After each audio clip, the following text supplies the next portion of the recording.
નમસ્કાર દર્શક મિત્રો, કૃષિ દર્શન કાર્યક્રમમાં આપ સૌનું હાર્દિક સ્વાગત.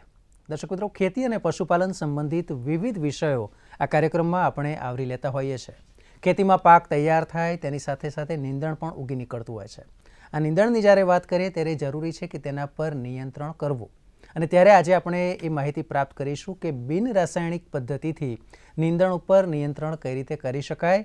જ્યારે આ વિષયની આપણે વાત કરીએ છીએ ત્યારે એ પણ આપણે સમજવું જરૂરી છે કે જ્યારે પાકની ઇનપુટ કોસ્ટ ખૂબ જ વધી રહી હોય ત્યારે નીંદણ પર નિયંત્રણ એ વર્તમાન સમયની માંગ પણ છે.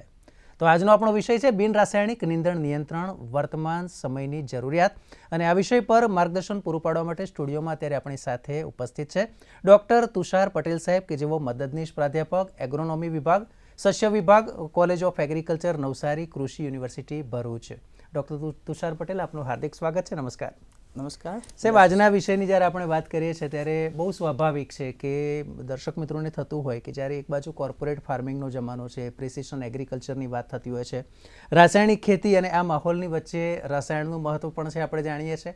અને તેમ છતાંય આજે આપણે ખાસ કરીને વાત કરવી છે કે બિન રસાયણ નીંદણ નિયંત્રણ કઈ રીતે, શું કહેશો? ખૂબ સરસ. જ્યારે આપણે ખેતીની વાત કરીએ ને તો આજની પરિસ્થિતિની અંદર રસાયણ વગર ખેતી કદાચ કલ્પનાની બહારની વાત છે. બિલકુલ. આવા સમયે પણ નીંદણ એ લગભગ કૃષિ પાકની અંદર 35થી લઈને 40% જેટલું નુકસાન કરતું હોય છે. એટલે ખેડૂતો સહજ રીતે નીંદણના નિયંત્રણ માટે રસાયણ ઉપર આધાર રાખે છે. આ પરિસ્થિતિની અંદર આપણે આજે બિન રાસાયણિક નીંદણ નિયંત્રણ એટલે કે રસાયણ વગર પણ નીંદણનું નિયંત્રણ કરી શકાય છે, સફળતાપૂર્વક કરી શકાય છે, ખેતી ખર્ચને ઘટાડી શકાય છે અને પર્યાવરણ સાથે સાથે માનવની પણ તંદુરસ્તીનું જતન કરી શકાય છે. જેથી બિન રાસાયણિક નીંદણ નિયંત્રણ એ આજના સમયની ખૂબ જ જરૂરિયાત અને માંગ છે. બિલકુલ, આપે વાત કરી જરૂરિયાત છે, માંગ પણ છે. ત્યારે સવાલ એ થાય કે સજીવ ખેતીમાં બિન રાસાયણિક નીંદણ નિયંત્રણની જરૂરિયાત કેમ પડી? કારણ કે વર્ષોથી આપણે એક સમય તો એવો પણ હતો કે જ્યારે આપણે 60, 70, 80ના દાયકાની વાત કરીએ કે જ્યારે આપણે અનાજ આયાત કરવું પડતું હતું, ત્યારે પછી ક્યાંક એવી પણ માંગ ઊભી થઈ કે ભાઈ હવે રસાયણ તરફ વળવું પડશે. ફરી એકવાર આપણે હવે બિન રાસાયણિક તરફ જઈ રહ્યા છે, શું કહેશો? ચોક્કસ. 1941ની અંદર સર્વપ્રથમ વાર નીંદણ નિયંત્રણ માટે રસાયણનો પ્રયોગ શરૂ થયો.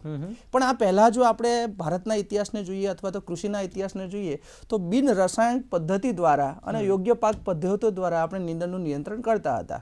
સમયાંતરે આપણી જે વસ્તી હતી એ વધી અને વધારા સાથે આપણી જરૂરિયાતો વધી અને ઉત્પાદનની જરૂરિયાતને પહોંચી વળવા માટે આપણે રસાયણનો પ્રયોગ કર્યો. પણ વર્તમાન પરિસ્થિતિ એ નિર્માણ થઈ છે કે આપણી જે ફૂડ ચેન છે એની અંદર ઘણા પ્રકારના રસાયણનું કોન્ટામિનેશન જોવા મળે. સાથે સાથે સતત અને સતત એક પ્રકારના નીંદણને જ્યારે આપણે માળવા માટે અમુક પ્રકારના રસાયણનો ઉપયોગ કરીએ છીએ એ સમયે શું થાય છે કે જમીનની અંદર તથા વાતાવરણમાં અને પર્યાવરણની અંદર એ રસાયણના તત્વોનું પ્રમાણ વધવાથી જમીન ખરાબ થઈ, પાણી ખરાબ થઈ, આજે આપણી તંદુરસ્તી માટે પણ ખૂબ મોટા પ્રશ્નો ઊભા થયા છે. જેથી કરીને આપણે ફરી પાછા બિન રાસાયણિક જે નિયંત્રણની પદ્ધતિઓ છે એને મહત્વ આપવું પડશે. અને સંપૂર્ણ રસાયણને આમાં બાકાત કરવાની વાત નથી, પણ શક્ય હોય ત્યાં સુધી બિન રાસાયણિક પદ્ધતિને આપણે ધીમે ધીમે અંદર આપણે ખેતીના આયોજનમાં લાવવી જોઈએ, જેથી કરીને આપણે પ્રદૂષણને પણ અટકાવી શકીએ અને આપણા પાકની તંદુરસ્તી પણ જાળવી શકીએ. બિલકુલ. તો સર, એક બાબત એ પણ છે કે જ્યારે બિન રાસાયણિક નીંદણ નિયંત્રણની આપણે વાત કરીએ છીએ તો જુદી જુદી પદ્ધતિ અને જુદા જુદા સિદ્ધાંતને લઈને વાત ચાલતી હોય છે. 3 સિદ્ધાંત ઉપર ખાસ ભાર આપવામાં આવે છે. કયા કયા? ખૂબ સરસ, આપ સારો અભ્યાસ કર્યો લાગે છે. 3 સિદ્ધાંતોની વાત કરીએ ને તો નીંદણમાં સામાન્ય રીતે 4 સિદ્ધાંતોનું મહત્વ છે. પણ જ્યારે આપણે બિન રાસાયણિક પદ્ધતિની વાત કરીએ તો એમાં મુખ્ય 3 સિદ્ધાંતો આપણે પાયાના ગણીએ છીએ. પહેલું છે પ્રિવેન્શન. પ્રિવેન્શનનો અર્થ એવો થાય કે નીંદણને આવતું અટકાવવું. બીજો છે ઇરાડિકેશન્સ. ઇરાડિકેશનનો અર્થ એ કરી શકાય જો નીંદણ છે તો એ નીંદણનો સંપૂર્ણ આપણા ખેતરમાંથી અથવા ખેતરની આજુબાજુના વિસ્તારમાંથી નાશ કરવો. અને છેલ્લો સિદ્ધાંત છે જો નીંદણ છે તો નીંદણના બીજને ઉત્પાદન થતા અટકાવવા. કારણ કે આજની અવસ્થામાં નીંદણનો સૌથી મોટો પ્રશ્ન એના બીજ થકી ફેલાવાનો છે. જો આપણે બીજને અટકાવશું ને તો ચોક્કસ નીંદણ નિયંત્રણને આપણે સફળતાપૂર્વક પાર પાડી શકશું. બિલકુલ. બિન રાસાયણિક નીંદણ નિયંત્રણ અને એમાં ખાસ કરીને પદ્ધતિની વાત કરીએ, કઈ કઈ પદ્ધતિઓ ખાસ કરીને અમલમાં હોય છે? ખૂબ બધી પદ્ધતિઓ છે. ટૂંકમાં કહું ને તો રાસાયણિક પદ્ધતિને અવગણવાની છે. એની સાથે યોગ્ય પાક પદ્ધતિઓ, અવરોધક પદ્ધતિઓ, યાંત્રિક પદ્ધતિઓ, ભૌતિક પદ્ધતિઓ, જૈવિક પદ્ધતિઓ, અનેક એવી પદ્ધતિઓ છે જે આપણે આપણા વ્યવહારિક ખેતીમાં ખૂબ સારી રીતે આપણે આયોજનમાં લઈએ છીએ, પણ એનો ઉદ્દેશ બીજો હોવાથી આપણે એને નિંદણ નિયંત્રણ તરીકે જોતા નથી. નહીં તો એ પદ્ધતિઓ થકી પણ આપણે સફળતાપૂર્વક બિન રાસાયણિક રીતે નિંદણનું નિયંત્રણ કરી શકીએ છીએ. બિલકુલ. દર્શક મિત્રો, આપણે ખૂબ જ રસપ્રદ ચર્ચા ચાલી રહી છે. આપણો આજનો વિષય છે બિન રાસાયણિક નિંદણ નિયંત્રણ, અને વર્તમાન સમયમાં તેની જરૂરિયાત કેમ ઊભી થઈ તેની ડૉક્ટર તુષાર પટેલ આપણને માહિતી આપી રહ્યા છે. ચર્ચા આગળ પણ યથાવત રહેશે. હાલ સમય છે એક બ્રેકનો.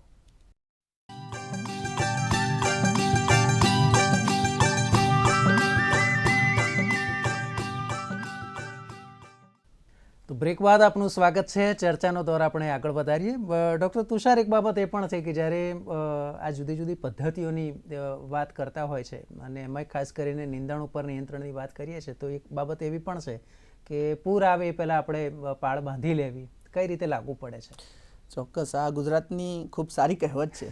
અને ખેડૂત મિત્રો, આની આપણે ખેતીના સાથે સુસંગતતા જોઈએ ને તો આપણું કેવું થાય છે કે પાકનું આયોજન આપણે પૂર્વથી કરતા નથી, અને જેથી કરીને પાકની વાવણી સમયે અથવા તો નિંદણ નિયંત્રણના આયોજનના સમયે આપણે ઘણી વખત નિષ્ફળતાનો સામનો કરીએ છીએ. તો મિત્રો, નિંદણ આવે એ પહેલાં દૂર કરવું એટલે પૂર આવે તે પહેલાં પાળ બાંધી લેવી. આપણે શું કરીએ છીએ, નિંદણ આવે, નિંદણ ઉગવા દઈએ, એનો બી જમીનમાં પડે અને પછી કોઈક પદ્ધતિ દ્વારા એને નિકાલ કરવાનો પ્રયત્ન કરીશું ને તો એ નિંદણ 1 વર્ષ જે બી આપી ગયા એ 7 વર્ષ સુધી નિંદણ કરવા માટે બાધ્ય કરશે. એટલે નિંદણના બી ન થાય એનો અર્થ એવો થાય કે પૂર આવે પેલા પાણી બાંધીને રાખવું. તો ચોક્કસપણે આપણે 5 થી 7 વર્ષમાં નિંદણનો પ્રશ્ન મહત્તમ રીતે ઓછો કરવામાં સફળતા મેળવીએ. એટલે કહી શકાય કે એકવાર જો એ બીજ પડે તો 5 થી 7 વર્ષ સુધી તમને ડિસ્ટર્બ કરે. નિંદણનું આ એક સ્લોગન છે, 1 year seeding 7 year weeding.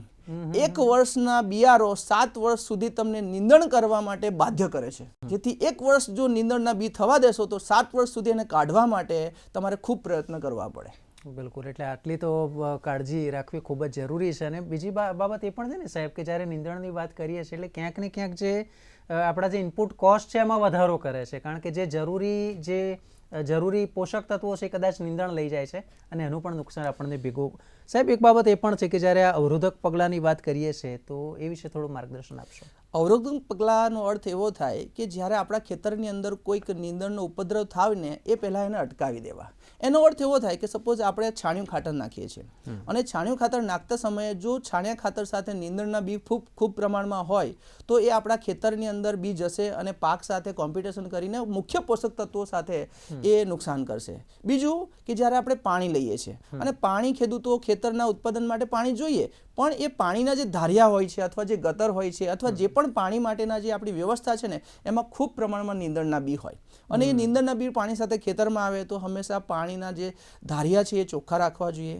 સૌથી અઘરી વાત જ્યારે આપણે વાવેતર કરીએ છીએ, વાવેતર વખતે જો બી શુદ્ધ ન હોય તો આપણે બી સાથે નિંદણના બી પણ વાવીએ અને એ પણ આપણને નુકસાન કરે.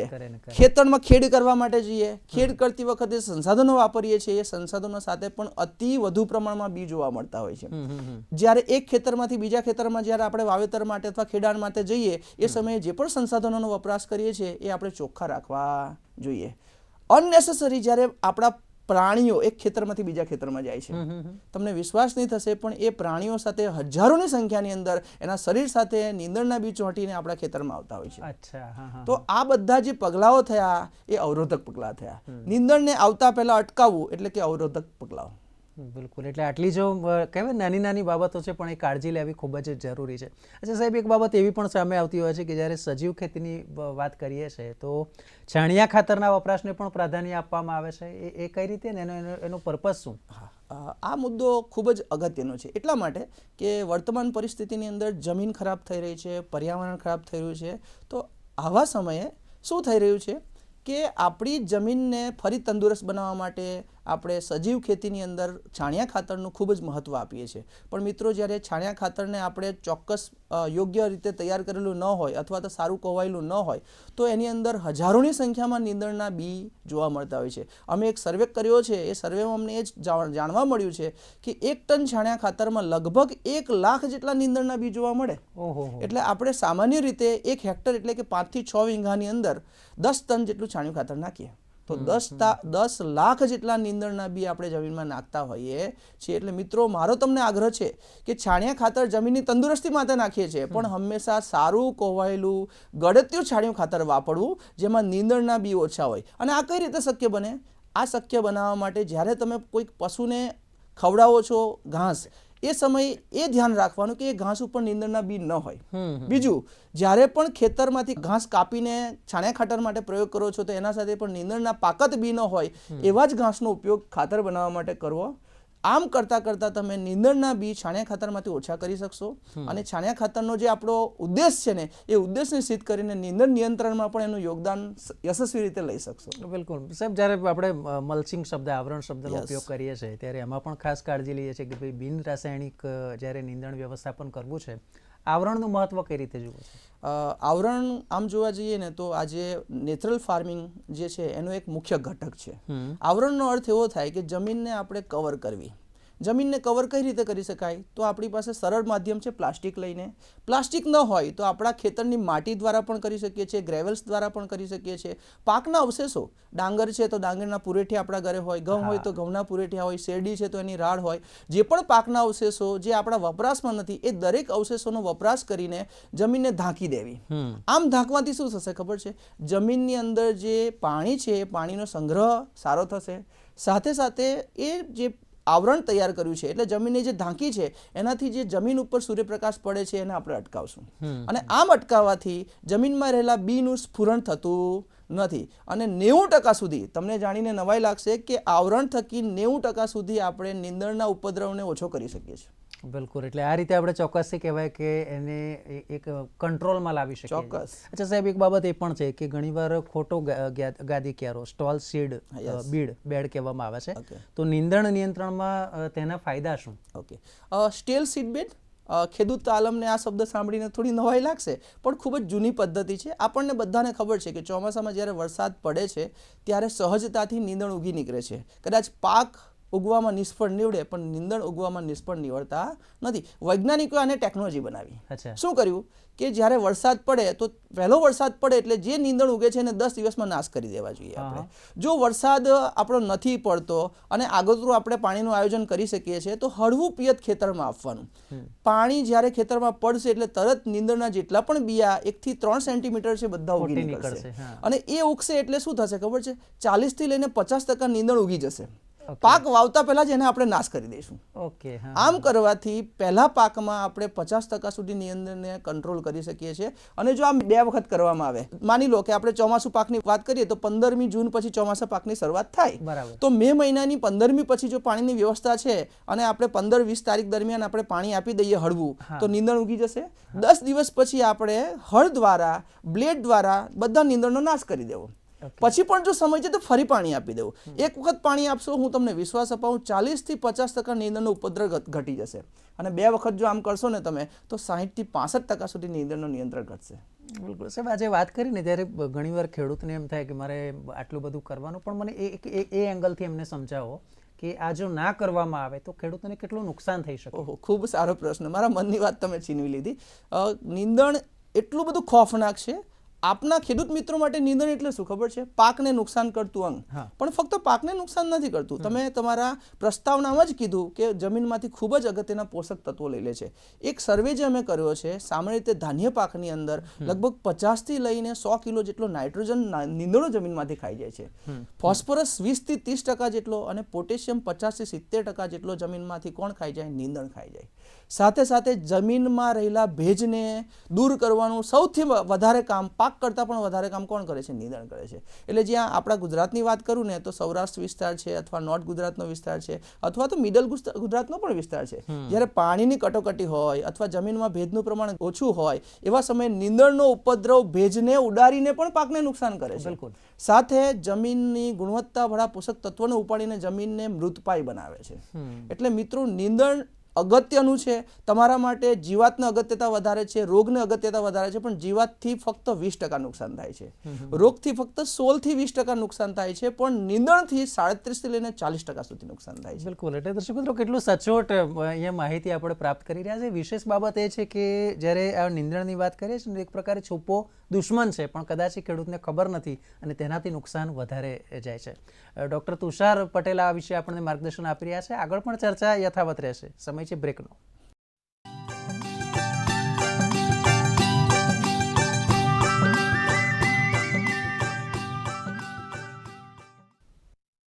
વિરામ બાદ આપનું પુનઃ સ્વાગત છે. દર્શક મિત્રો, કૃષિ દર્શનમાં આજે આપણે વાત કરી રહ્યા છે બિન રાસાયણિક નીંદણ નિયંત્રણ અને વર્તમાન સમયની જરૂરિયાત કેમ છે. ડૉક્ટર તુષાર પટેલ આ વિષય પર આપણને માર્ગદર્શન પૂરું પાડી રહ્યા છે. સાહેબ, એક બાબત એ પણ છે કે જ્યારે આપણે નીંદણની વાત કરીએ છીએ તો યોગ્ય પાક પદ્ધતિ અને નીંદણ નિયંત્રણ આ બંને વચ્ચે સુસંગતતા શું છે એ જણાવશો. નેહલભાઈ, યોગ્ય પાક પદ્ધતિ એટલે કે જે પણ આપણે ખેતરમાં વાવેતરથી લઈ અને એના લણણી સુધી જે પણ પદ્ધતિઓ આચરીએ છીએ ને એ બધી યોગ્ય પાક પદ્ધતિમાં આવે. આપણે શું કરીએ ખબર છે, ગુજરાતીની અંદર આપણા ખેડૂત મિત્રોને સમજાય ને એ વાર્તાના રૂપમાં કહું. ગામમાં ઘરમાં લગ્ન હોય ને તો વાવેતરને 10 દિવસ ઠાલવી દઈએ આપણે કે ભાઈ લગ્ન પૂરા કરીશું પછી વાવેતર કરીશું. પણ મિત્રો, આમ કરવાથી શું થાય ખબર છે, નીંદણ અને પાકનો હરીફાઈનો ગાળો આપણે વધુ નુકસાનમાં લઈ જતા હોઈએ છીએ. 100%. બીજું, વાવતી વખતે અમારી ભલામણ હોય છે કે 40 સેન્ટીમીટરે વાવો, 50 સેન્ટીમીટરે વાવો, અથવા ગુજરાતી ભાષામાં કહીએ સમજાય 2 પાટલે વાવો, 3 પાટલે વાવો. ખેડૂતો એવું નથી કરતા. ખેડૂતો એની અનુકૂળતા પ્રમાણે વાવેતર કરે. જ્યારે વધુ પડતા અંતરે વાવેતર કરવામાં આવે ને ત્યારે નીંદણને ઉગવા માટે વધુ જગ્યા મળે, વધુ પોષક તત્વો મળે. આ એક થઈ યોગ્ય પાક પદ્ધતિ. બીજું, ખાતર. આજે પણ ગુજરાતની અંદર નહીં, ભારત વર્ષની અંદર ખેડૂતો જ્યારે ખાતર આપે છે ને ત્યારે છાંટીને આપવાનો આગ્રહ રાખે છે. કારણ શું છે? સરળતાથી આખા ખેતરમાં આપી શકાય અને ઓછા લેબરની પણ શોર્ટેજ છે એટલે ખેડૂતો આ પદ્ધતિને આચરે છે. પણ મિત્રો, આખા ખેતરમાં જ્યારે આપણે ખાતર નાખીએ છીએ ત્યારે શું થશે, એ ખાતર નીંદણને પણ મળશે અને નીંદણ પણ એ પોષક તત્વો થકી પોતાનું જીવન તંદુરસ્ત કરશે અને પાક સાથે હરીફાઈ કરશે. બીજી, પાણી આપવાની પદ્ધતિ. અમે કહીએ છીએ પાકને ભેજની જરૂર છે, ખેડૂતો કહે છે ખેતરને પાણી આપવું પડે. 100%. આવી પરિસ્થિતિ, યસ, ભેજની જરૂર છે તો પાણી ક્યાં આપવું જોઈએ? પાકના મૂળમાં પાણી પહોંચે ને એટલું બસ છે. તો બને ત્યાં સુધી દરેક પાટલામાં પાણી ન આપવું, દરેક ચાસમાં પાણી ન આપવું, પણ એક ચાસ છોડીને પાણી આપવું, બીજી વખતે જે ચાસમાં પાણી નથી આપ્યું એમાં પાણી આપવું. આમ ઓલ્ટરનેટ પદ્ધતિથી પાણી આપીએ ને તો પણ નીંદણના નિયંત્રણને આપણે ઘટાડી શકીએ છીએ.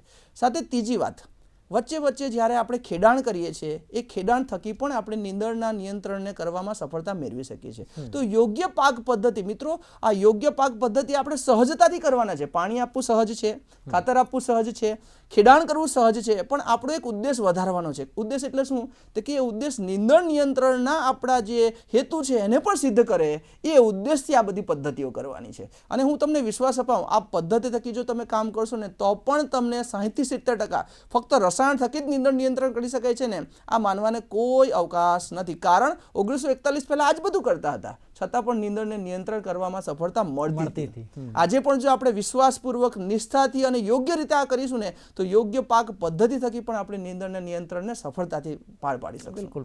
સાહેબ, જ્યારે આપણે નીંદણના નિયંત્રણની વાત કરીએ છીએ, રાસાયણિક બિન રાસાયણિક પણ આપણી ચર્ચા ચાલી રહી છે, એક બાબત દર્શકોને એ સમજાવી છે કે એવા કોઈ યંત્રો ખરા કે જેનાથી નીંદણને નિયંત્રણમાં રાખી શકાય, યાંત્રિક પદ્ધતિ? ખૂબ. ખેડૂત મિત્રો, આજે પણ તમે જેના ઉપર નિર્ભર છો એવા દાંતરદા, ખુરપી છે, રોટરી છે, રોટોવીડર છે, કેનોવીડર છે, ખૂબ બધા યંત્રો આજે બજારમાં ઉપલબ્ધ છે.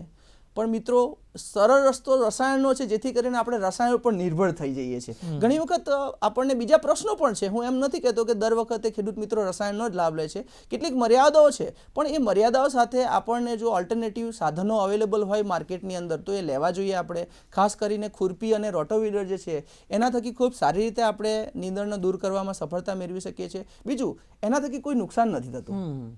રસાયણ નાખશો, જમીનને પણ નુકસાન કરશો, પાકમાં અવશેષો રહી જશે તો આપણા શરીરને નુકસાન કરશે. જ્યારે યાંત્રિક સાધનો થકી જો નીંદણ નિયંત્રણ કરવામાં આવે ને તો એનાથી કોઈ નુકસાન થતું નથી. જમીનની ખેડ થશે. જમીનની ખેડ થવાથી મૂળમાં હવા ઉજાસ, અવાવરું આવશે તો મૂળનો વૃદ્ધિ અને વિકાસ પણ સારો થશે અને પાક તંદુરસ્ત થશે અને તંદુરસ્ત પાક નીંદણ સાથે સારી રીતે હરીફાઈ કરી શકે તો આ ઉત્પાદનમાં પણ એ સરળતાથી એનું પોતાનું યોગદાન આપી શકશે. બિલકુલ. સાહેબ, ખાસ કરીને ઉનાળાની ઋતુની વાત કરીએ તો ત્યારે એવું જોવામાં આવે છે કે જો ઊંડી ખેડ કરવામાં આવે તો ચોક્કસથી નિયંત્રણ નીંદણ ઉપર રહેતું હોય છે. કઈ રીતે? યસ, છેલ્લા 3-1 દાયકાથી આપણે ઊંડી ખેડનું મહત્વ ઘટાડી રહ્યા છે. કારણ એ છે કે ઇન્ટેન્સિવ ફાર્મિંગ એટલે એક પછી એક બીજો પાક, ત્રીજો પાક લેવાનો જે આપણો આગ્રહ છે એ આગ્રહમાં આમ થાય છે. પણ મિત્રો, જ્યારે ક્રોપ રોટેશન અથવા તો પાકની ફેરબદલીની વાત કરીએ ને તો ઉનાળામાં એને તપવા દેવું ને એ પણ એક પાક રોટેશનનો ભાગ છે. પાક ફેરબદલીનો ભાગ છે. આમાં શું કરવાનું છે, ઉનાળામાં આપણે જાણીએ છીએ કે મે એટલે મધ્યો તાપ, મે અને જૂનનો તાપમાન 40 ડિગ્રીથી લઈને 45 ડિગ્રી સુધી જતું હોય છે. ઉનાળામાં જ્યારે ઊંડી ખેર કરીએ ત્યારે શું થાય, જમીનના નીચલા પડને ઉપર લાવતા હોઈએ છીએ. આમ કરવાથી જમીનમાં જે નીંદણના બીનો સંગ્રહ થયો છે એ બધા ક્યાં આવશે, જમીનના ઉપલા પડની અંદર. સૂર્યપ્રકાશની સીધી હાજરીમાં એ બધા બળી જશે. એ પોતાની જે સુસુપ્ત અવસ્થા છે એ બ્રેક કરીને એ મૃતપાય બનશે. તો સાહેબ આ જે પદ્ધતિ તમે કહો છો એને જ આપણે સોઇલ સોલરાઇઝેશન કહીએ? હા, એને કહી શકાય, પણ એમાં અમે વૈજ્ઞાનિક થોડુંક અભિગમ એમાં નાખ્યો છે. છે જ અમે શું કર્યું, સનલાઇટ જે છે, સૂર્યપ્રકાશ છે, એને સંગ્રહ કરવાનો પ્રયત્ન કર્યો. આપણી જે જમીન છે, ખાસ કરીને એ આપણા જે પ્રોટેક્ટિવ ક્રોપ છે, એટલે કે જે નર્સરીના એરિયા છે અથવા તો ગ્રીન હાઉસના પાકો છે, એના માટે આ પદ્ધતિ હું ભલામણ કરીશ. ખૂબ સારી છે, કારણ એના ઘણા બધા છે, જેથી કરીને મોટા વિસ્તારમાં એનો આપણે પ્રયોગ નથી કરી શકતા. ખર્ચાળ છે, કર્યા પછી એના જે સંસાધનો છે એનો સંગ્રહ કરવો પણ મુશ્કેલ છે, પણ એના 100% લાભ મળે છે. કઈ રીતે લાભ મળે? જ્યારે ઉનાળામાં આપણે તાપ પડે છે, સૂર્યપ્રકાશનો આપણે સંગ્રહ કરવાનો છે. જમીનને શું કરવાનું, હળવું પિયત આપવાનું. હળવું પિયત આપશો એટલે જમીનનો તાપને સંગ્રહવાની શક્તિ વધી જશે. એના ઉપર પિયત આપ્યા પછી એક ટ્રાન્સપરન્ટ 200 ગેજનું પ્લાસ્ટિક, ટ્રાન્સપરન્ટ પ્લાસ્ટિક એટલા માટે વાપરવું જરૂરી છે કે જે સૂર્યપ્રકાશને અંદર જવા દેશે, પાછો નીકળવાની દેશે. એટલે સૂર્યપ્રકાશના તાપને એની ગરમીની અંદર પકડી રાખશે. આમ કરવાથી જમીનની જે તાપમાન જે છે એ વાતાવરણ કરતાં 10 થી 12 ડિગ્રી વધી જશે. અચ્છા. અને 10 થી 12 ડિગ્રી તાપમાન વધવાથી એમાં રહેલા નીંદણના બીજ સાથે સાથે જે અમુક પ્રકારની જીવાતોના કોશેટા છે, અમુક પ્રકારના ફૂગ છે, અમુક પ્રકારના બેક્ટેરિયા છે, આ બધાનો નાશ કરશે. એટલે તમારી જમીન ખાલી 40 થી 45 દિવસના આયોજનની અંદર હું એવું માનું છું કે સ્ટરાઇલ થઈ જશે. એ જમીનમાં મોટા ભાગના જે ઉપદ્રવી કીટકો છે, ઉપદ્રવી નીંદણના બી છે, બધો નાશ પામશે. પણ મર્યાદા એ છે કે પ્લાસ્ટિક જો તમે આખા ખેતરમાં જો તમે ઢાંકવાનો પ્રયત્ન કરશો તો ખર્ચો વધી જાય. જેથી કરીને મારી ભલામણ આના માટે એ છે કે તમે નર્સરીમાં આનો પ્રયોગ કરો, તમે ગ્રીન હાઉસમાં આનો પ્રયોગ કરો. હું તમને વિશ્વાસ અપાવું છું, તમે 100% નીંદણને નાથવામાં સફળતા મેળવશો. બિલકુલ. સમયની થોડી મર્યાદા છે, પણ ટૂંકમાં દર્શક મિત્રોને આપણે સંદેશ પહોંચાડવો છે કે ભાઈ આપણે શું કરી શકાય કે જેથી નીંદણ નિયંત્રણ વ્યવસ્થિત રીતે થઈ શકે. ટૂંકમાં મિત્રો, નીંદણ આજે પણ હું તમારો આગ્રહ કરીશ કે પાકની અંદર નીંદણ નિયંત્રણ ખૂબ જ અગત્યનું છે. રોગ અને જીવાત કરતાં પણ નીંદણ નિયંત્રણનું વધારે મહત્વ છે. તો પૂર્વ આયોજન કરો. નીંદણ આવે અને નીંદણને દૂર કરવાનો આગ્રહ કરતા પાણી આવે એ પહેલાં પાર બાંધો.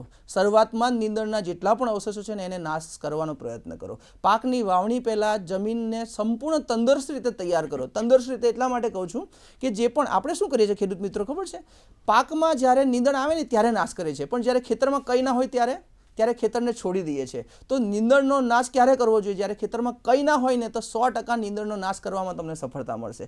આનાથી તમારા નીંદણના બીનો ઉપદ્રવ ઘટશે. મિત્રો, એક જ નાની વાત કરું, બેંકમાં જશો ને જેટલા પૈસા મૂકશો ને એનું વ્યાજ મળશે તમને. એમ જમીનમાં જેટલા નીંદણના બી પડશે ને એટલા જ તમને ઉગાવવામાં તકલીફ પડશે. તો મિત્રો, બેંકમાં પૈસા હોય એનું વ્યાજ મળે, નીંદણના બીનો તમારે નિકાલ જમીનમાંથી કરવો પડશે. બિલકુલ બિલકુલ. એટલે ડૉક્ટર તુષાર પટેલ, આપનો ખૂબ ખૂબ આભાર. આપે જે હું કહેવાય ને કે આપણે શીરો ખાઈએ ને સીધો ઉતરી જાય એવી સરળ ભાષામાં તમે ખેડૂતોને માર્ગદર્શન પૂરું પાડ્યું છે, ચર્ચામાં ભાગ લીધો એ બદલ આપનો ખૂબ ખૂબ આભાર. ખૂબ ખૂબ આભાર. દર્શક મિત્રોને નમસ્કાર. તો દર્શક મિત્રો, મને આશા છે કે આજના કૃષિ દર્શનમાં આપને પણ ખૂબ જ રસપ્રદ માહિતી મળી હશે અને ચોક્કસથી આપણે કહી શકાય કે વ્યવસ્થિત રીતે આપણે બિન રાસાયણિક પદ્ધતિથી નીંદણ નિયંત્રણ આ રીતે જો કરવામાં આવે તો સારામાં સારો ફાયદો ખેડૂતો લઈ શકે. અત્યારે બસ આટલું જ. મને આપશો રજા.